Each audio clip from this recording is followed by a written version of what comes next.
Forty20 Newscast. Good afternoon and welcome along to the Forty20 Newscast. My name is Tom Coates. I'm here with Tom Alderson. We are the co-founders of Forty20 News. It is Friday the 7th of August and we are building up to the first full round of Super League fixtures following last weekend's restart. We'll get straight into it with the topic that has dominated the agenda this week. We saw on Sunday Israel Folau choosing not to take a knee for Black Lives Matter, whilst the majority of his teammates and the other competing players did choose to take a knee. We could spend hours talking about this topic, and it's certainly something that's generated a passionate response from rugby league supporters. But I'd like to focus in particular on the statement that we saw issued by Warrington yesterday evening on behalf of their players. The statement essentially provided clarity around the players' views on the movement.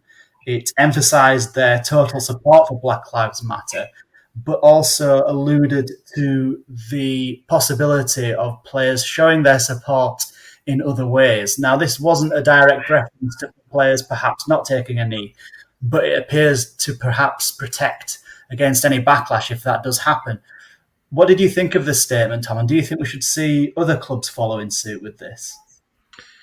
I think the statement was a good move from Warrington. It was good to sort of get out there and break the narrative of confusion and all of the sort of negative connotations, I suppose, that come as a result of things either not being made clear. You know, if fans perceive it to be things not being made clear on the kneeling for Black Lives Matters on behalf of the players, or the behalf of the clubs, or the players themselves not clarifying. Obviously, all of the attention's been on Israel Folau since he was seen, not choosing not to take the knee, and it became you very much had trails of thought that had their own beliefs as to what that meant, and then there was discussions about whether he should have been made to kneel, etc., and then the freedom of opinion to not do so. And it's been a very sort of grey area, I suppose. And you chased some clarity, I believe, from the RFL and Super League over whether it was something that was optional, and in which case it was, and certainly right. And I think that Warrington have just cleared out any of the grey area or confusion by stating that they wholly support the movement, and some of their players may choose to show their support in different ways. Whether that means we might see some Warrington players not kneeling come kick-off time for their game, I'm not too sure. But like you say, it does remove all of the negative connotations or any form of a backlash, and I think it's a good move that the rest of the clubs should probably follow, or other clubs could look at as a good example. It was interesting after the game when asked about it. It was one of the major talking points from the game, and Steve McNamara said a very similar thing to Warrington, in that the club is entirely in support of the movement, and they discussed it frequently and diligently within their playing group, and there were players and staff members that had made their feelings clear on how what they believe in and how they would like to support it, etc. So that it doesn't look like it's as clear cut as just taking a knee. Obviously, the show of support is fantastic. I'm all for it, but I think that the clarity there that Warrington have displayed is a refreshing step, and hopefully we will see some sort of much clear cut reactions following it, because it's a fantastic movement that everybody's supporting. Yeah, I think the important fact is that it is optional, and I think there's a false assumption that's circulating in the sport that players somehow feel compelled to take a knee, and that is incorrect, emphatically incorrect. Players are choosing to take a knee. There's some interesting comments from Luke Gale in his column in the Yorkshire Evening Post this morning, alluding to exactly that. And he said very specifically that there was no outside pressure on the players. It was a decision taken by the playing squad internally. On the subject of Israel Folau, I do in many ways think he is also a victim of assumption, because, whilst it isn't a position I've taken, I think a lot of people, or some people, may take the position that by not kneeling, Israel Folau is rejecting the movement. And I think this has obviously triggered the response from Warrington, because the heart of the matter here is that there are a number of players with religious beliefs that doesn't allow them to kneel before anybody other than God. And if that's the case for Israel, and there's there are unconfirmed reports that another Catalan's player chose not to kneel for this reason, then that's that. I completely support that player's position. I just wish there was more clarity. So people like Israel Folau, and it's not often that you can say Israel Folau is the victim, but I think this week, in some respects, he has been the victim because there hasn't been any clarity. Although, having said that, he's shown himself to be quite prolific on Instagram in recent years, and it wouldn't take much for a post along those lines to provide some reasoning behind his decision. Because I think, whether you support Israel or you don't support Israel, I think most people were very interested to hear the thought process behind his decision. But anyway, as I've said, we could spend a much longer than the couple of minutes we just have talking about Black Lives Matter, but there is a lot of other stuff happening, as rugby league fans are very keen to remind us. One of the other big things happening, and it seems to be never ending, is the Toronto takeover talks. So we have had confirmation early this week, from Bob Hunter, the chairman, that these talks are ongoing. Club owner David Argyle is ready to walk away. He's ready to write off his debts. We've had murmurings, rumours, reports of various interested parties, including New York, including Newcastle Thunder. With all of this happening, does this offer you some hope, Tom, that we will see them about next season? Well, it certainly looks a lot better than it did when we had the announcement that they were pulling out of the Super League. I must admit, I feared the worst once I heard that news. I thought this will surely be an end, really, to Toronto as we know them, or certainly an end to their life in Super League. But it does look like over the last few weeks there has been some genuine appetite to take over the franchise. There's established clubs such as like the Newcastle franchise, as you mentioned, and New York, of course, that are showing a genuine interest in trying to, I suppose, save the club. It's no secret that they're absolutely stricken by financial issues. The owner, David Argyle, as you say, is unfortunately having to take the step away and cut ties with the club. I think probably to give the club a chance to survive in the longer term.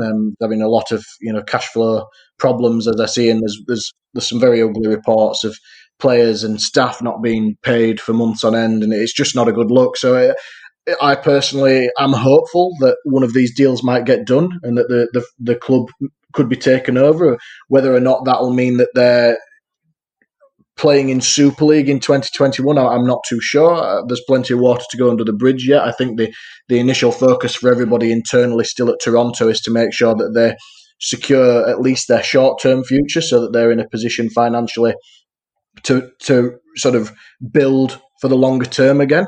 Whether that means they've got to take a step back and we might see them drop down a division, I'm not too sure. Or whether, there's at the moment no deal's been done. So until something is concrete, their future is still up in the air. But my personal hope is that we will see them in some capacity next season. If it's going to be in Super League, I will have to wait and see. Yeah, it's very much still a case of wait and see. There's new information emerging all the time, but until we have anything official, we just don't know. My views, I've expressed this view numerous times, and I think it is actually quite well summed up in a tweet by our reporter John Davidson fairly recently, that you can expect a club to pay its debts and to honour its creditors and to do the right thing and still be pro-expansionist. I think that's really the position to take. There's a nice segue here, actually, into our next topic, and much of the mystery at the moment is about what the makeup of Super League will be. And Featherstone issued a statement last week. It feels like Groundhog Day speaking about Featherstone and Lee in Toronto every week, but that's the agenda at the moment.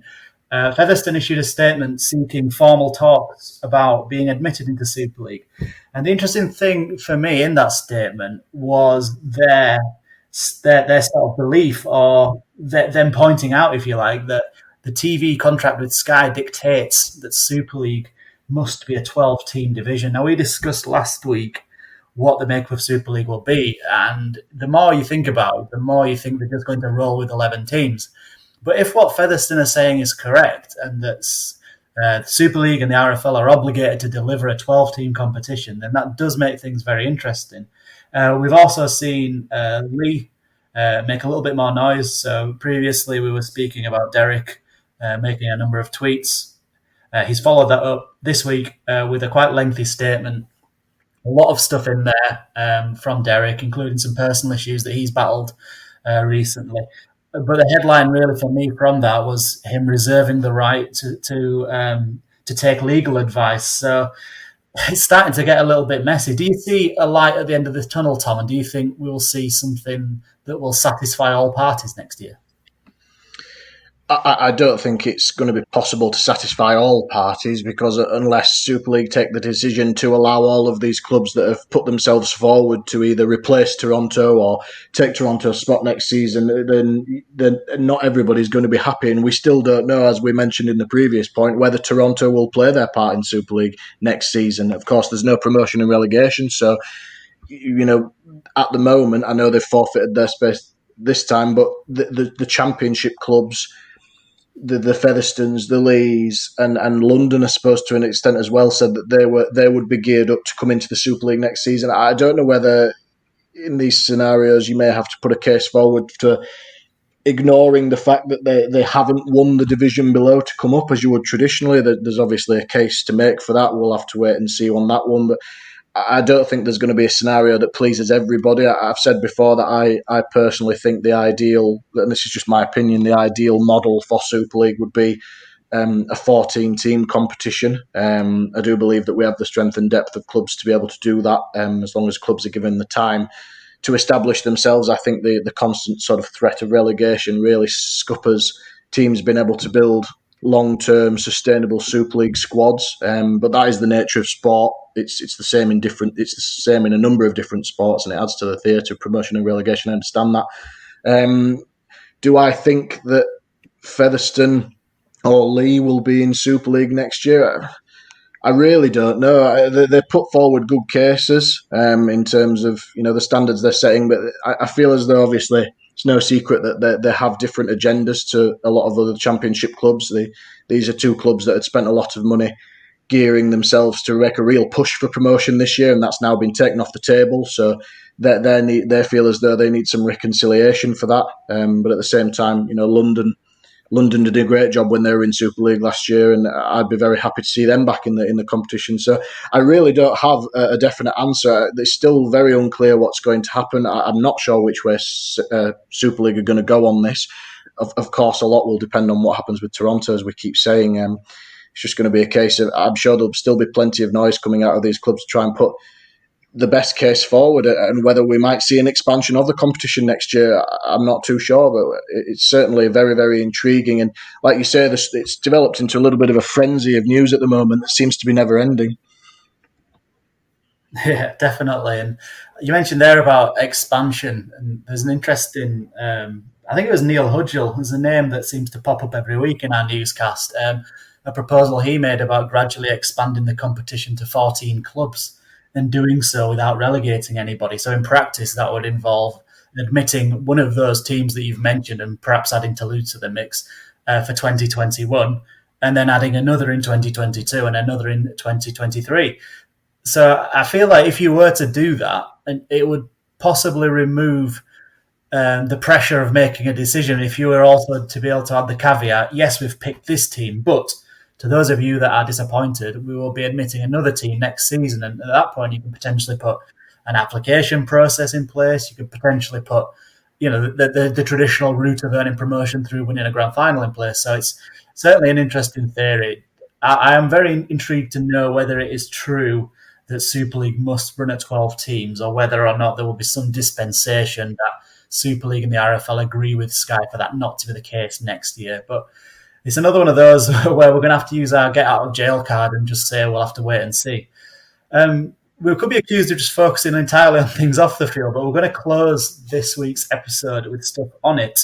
There was a story earlier this week. Gareth Widdop, a big signing for Warrington during the close season, being linked with a return to St George, barely 5 games into his career in the UK. Since then, we've had Steve Price address the matter in a press conference, unsurprisingly completely rubbished it. Would you be surprised to see this happen, and do you think it's likely to happen, Tom? From the reports I've read and my initial reaction, I don't think I don't think it will happen. I would be surprised. Like you say, he's come over as a marquee signing. He signed on for a few years at Warrington. He's only half a dozen games into his Super League career. He's from England originally. I think part of the appeal was coming back to his roots. Having said that, he does have an Australian wife, and his children, were born and raised to this point in Australia. So I have read some reports from the Australian media that sort of brokered this story that it is for family reasons that he was allegedly looking to come back. As you say, Steve Price has come out and rubbished it. Paul McGregor, the St George coach, has also done the same. This has come at the same time that the rumour mill has started with current halfback for St George, Corey Norman, will be going in some form of player swap to Warrington. Warrington have said that that's not happening. Paul McGregor was actually quite defensive and fairly blunt in his assessment of the rumours, saying that it was extremely unfair on Corey Norman. It happened to be at a time that Norman had been dropped for the first time in 18 months under McGregor's coaching. Just so happened. And you sort of see the rumours develop off the back of that. Norman's not happy at St George. Is that, a nice fit into the story of then Gareth Widdop wants to come back? I'm not sure that there's too much in this, but we've certainly been wrong about these things in the past. And there is the argument that there's no smoke without fire, but at this stage, I certainly can't see anything other than Gareth Widdop playing for Warrington next season. Yeah, I mean, given the stuff with Greg Inglis joining, just the way the club conducts itself and the way it's conducted its recruitment in recent years, I think I wouldn't use the word embarrassment. It wouldn't be an embarrassment to Warrington, but it'd be very, very surprising to see that marquee signing return so quickly to Australia, so soon into his career. 5 games that he's played, I think it's far too early to tell whether he's been a success or a failure. So, yeah, I'd be very shocked to see it happen. I was quite pleased to see it shut down quite quickly by the respective parties. We will close this week with our predictions. So we have 5 games this weekend. Every team, 10 of the 11 teams competing this weekend. Toronto dropping out has disrupted things somewhat. Saturday, 4:15, our first game, Castleford versus Catalan Dragons. Tom, how do you see this one going? Who's going to win and by how many? Put quite simply, I think that Castleford will win this one quite comfortably. I think that the Catalans were very disappointing last week, and Castleford will be chomping at the bit. They haven't played since March, and a very good performance against Saints. So I'll go Castleford by 14. Next up, we have Warrington versus Hull KR. Neither side have been in action yet. How do you see this one going? Who's winning and by how many? I think for sheer star power that Warrington have in their lineup, with the fact that they're going to be basically fully fit, I think that they'll have too much for Hull KR, unfortunately, struggling at the bottom of the table. I think it'll be Warrington by 10. I think I'll go with you on your Saturday predictions. I think Castleford will win, but I don't think they'll win by many. I think the fact that Catalans have a game under their belt will help them. So I'd go for a Castleford maybe by 4 to 10 points. So call it 6. And then Warrington versus Hull KR. I can't see further than a Warrington win by a decent margin. I don't think this is a game that Tony Smith will have picked out. I think there's some great words coming out of the Hull KR camp at the moment, though, so you never know, we could see an upset. On to Sunday, 1 p.m, Salford Red Devils versus Hull FC. Who's winning that one and by how many? Well, I think this is a difficult one to call. Neither side have really started the season how they wanted to, and I don't think there'd be any club more disappointed with their last performance than Hull FC. It was, of course, Lee Radford's last game in charge, and they haven't played since. So I think they'll be coming out with a point to prove. Salford are missing a few key players. I'm going to go Hull by 6. Hull by 6. I'm going to go with Salford for this one. I really like Ian Watson. He's obviously he's not really a secret anymore. He's a fantastic coach. Hull have had some time under Andy Last, but I just feel like Ian Watson is the sort of coach that can have his team improving all the time. And for that reason, I'm going to go, given the fact that it's both teams' first game back, I think Salford could spring a surprise here. Next up, we have Wakefield versus Wigan at 3:15 p.m. I was on the Zoom call with Chris Chester. He was really big on matching Wigan physically to win this game. Who's winning this one and by how many, Tom? I think that Wigan will win this one by 10 points. I think that they'll just have too much firepower for Wakefield. Wigan were playing exceptionally well before the break. They've got stars all over the field. I just think that at the moment, on paper, they're one of the strongest sides. So Wigan by a couple of scores. Yeah, I think I'm with you on that. I think Wigan were looking pretty good before the break. Wakefield's, they've got the new signings, Gigo and Liam Kay lining up, which will give them a boost. I think it's going to be a while till we see those guys, especially Tony Gigo firing all cylinders. So I'm with you there. I'll go with a Wigan win by 18. I think it'll be quite comfortable for them. And then Leeds Rhinos versus St Helens, two teams who were in action last week, two teams who picked up wins last week. St Helens did it a little bit more straightforward than Leeds did, but Leeds will take huge amounts from that come from behind victory against Huddersfield. Same question again, Tom. Who's winning this one and by how many?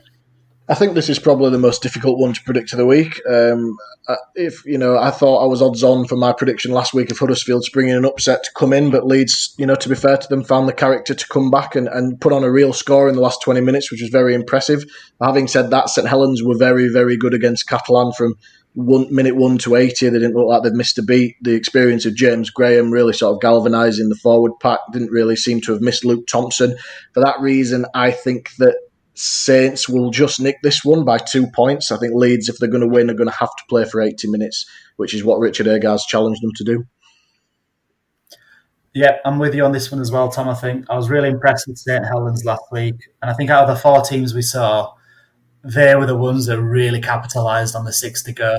I feel like they're really focused on capitalising on it, and they made Catalan pay for that. And I feel like 6 to go played a big impact in Leeds versus Huddersfield as well, in how we saw the momentum shift. But yeah, I'm going with a St Helens win by 6. So that rounds up the 5 fixtures for this weekend. Very much looking forward to it. We know you guys are too. Thank you very much for listening to the latest episode of the 4020 Newscast. Please check out 4020.news. We have magazine content added daily and the latest news and comment from this weekend's fixtures. 4020 Newscast.